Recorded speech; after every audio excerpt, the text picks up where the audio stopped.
మిత్రులందరికీ నమస్కారం. నా పేరు బాబినాయుడు, మాది కోనసీమ రోజులు. నేను ఇప్పుడు ముఖ్యంగా ఈ వీడియో చేయడానికి అయితే కారణం ఏంటంటే, జనసేనాని పవన్ కళ్యాణ్ గారు ఈరోజు ఎంతో నీతి నిజాయితీ నిబద్ధతతో కూటమి కలవడానికి ముఖ్య కారకులయ్యారు.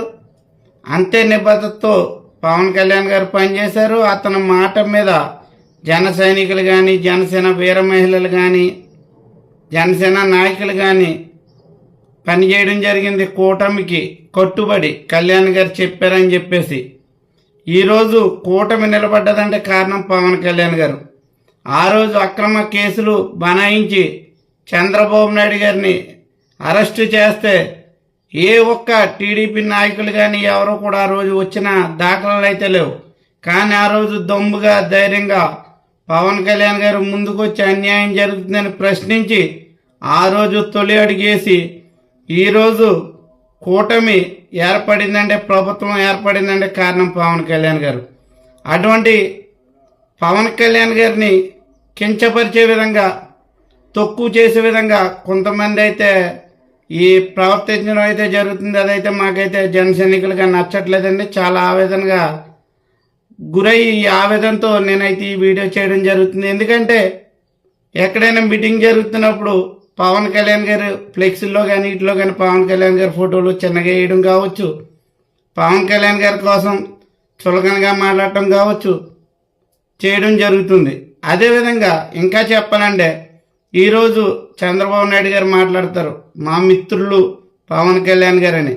అదేవిధంగా అదే చంద్రబాబు నాయుడు గారు మా మిత్రులు అనే కన్నా జనసేన పార్టీ అధ్యక్షులు ఉప ముఖ్యమంత్రి వర్యులని మాట్లాడితే ఆనందంగా సంతోషంగా ఉంటుంది మాకైతే.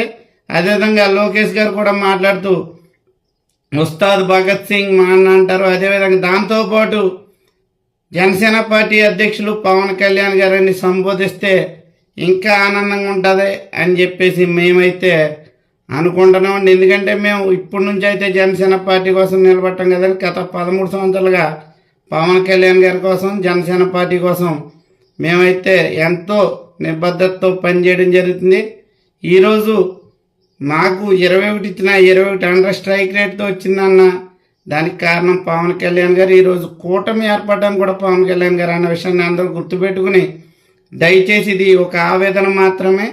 పవన్ కళ్యాణ్ గారిని జనసేన పార్టీ అధ్యక్షులు ఉప ముఖ్యమంత్రి వర్యులు అని సంబోధిస్తే బాగుంటుందని చెప్పి నేనైతే తెలియజేస్తున్నాను. ఎందుకంటే కావాలని అనగదొక్కే విధంగా కొన్ని ఈ వ్యాఖ్యలు అయితే చూస్తున్నాం. ఈ రోజున చిరంజీవి గారి కోసం కూడా చాలామంది మాట్లాడుతున్నారు. చిరంజీవి గారు ఎంత మంచి వ్యక్తి అన్నది ప్రపంచవ్యాప్తంగా ఉన్న ఆంధ్రులందరికీ కూడా తెలుసు. ఎందుకంటే చీమకు కూడా హాని కలిగించినటువంటి వ్యక్తి. ఏ రోజు నోటితో ఒక బూతు పదం అంటే ఒక నోరు జారి తప్పుడుగా మాట్లాడే వ్యక్తి అయితే చిరంజీవి గారు కాదు. ఎందుకంటే ఏది మాట్లాడినా చాలా క్లియర్గా స్పష్టంగా మాట్లాడతారు. ఎందుకంటే ఏదైతే తెలంగాణలో జరుగుతుందో అదేవిధంగా ఆంధ్రాలో కూడా జరిగితే బాగుంటుంది, పర్యాటక పరంగా కానీ సినీ పరంగా కానీ అభివృద్ధి చెందుతున్న ఉద్దేశంతో ఒక మాట పక్క రాష్ట్రంలో ఉన్నారు కాబట్టి పక్క రాష్ట్రంలో కూడా ఎలా చేస్తే బాగుంటుందని చెప్పడంలో తప్పే ఉందో నాకు అర్థం కావట్లా. దానికి కొంతమంది తెలుగు తమ్ముళ్ళు అవహేళన చేస్తూ మాట్లాడుతున్నారు. అదేవిధంగా దాంట్లో పార్టీలాగి కించపరిచే విధంగా మాట్లాడుతున్నారు. దయచేసి ఇక్కడితో ఇది కంట్రోల్ చేసుకుని పార్టీని ముందుకు తీసుకెళ్ళడానికి కూటమిని మేమైతే రెడీగానే ఉన్నాం. మీరు కూడా మాకు సహకరించి మేము మీకు సహకరించి ముందుకెళ్తే బాగుంటుందని ఆ ఉద్దేశంతో ఈ వీడియో అయితే చేయడం జరుగుతుంది. జనసేనాని పవన్ కళ్యాణ్ గారు జనసేన పార్టీ అధ్యక్షులు ఈ విధంగా గౌరవపదంగా మీరు పిలిస్తే బాగుంటుందనే ఉద్దేశంతో ఈ వీడియో ఆవేదనకు గురై చేయడం జరిగిందండి. దయచేసి అర్థం చేసుకుంటారు అనుకుంటూ సెలవు తీసుకున్నా. జై జనసేన, జై కూటమి, జై భీమ్, జై హింద్.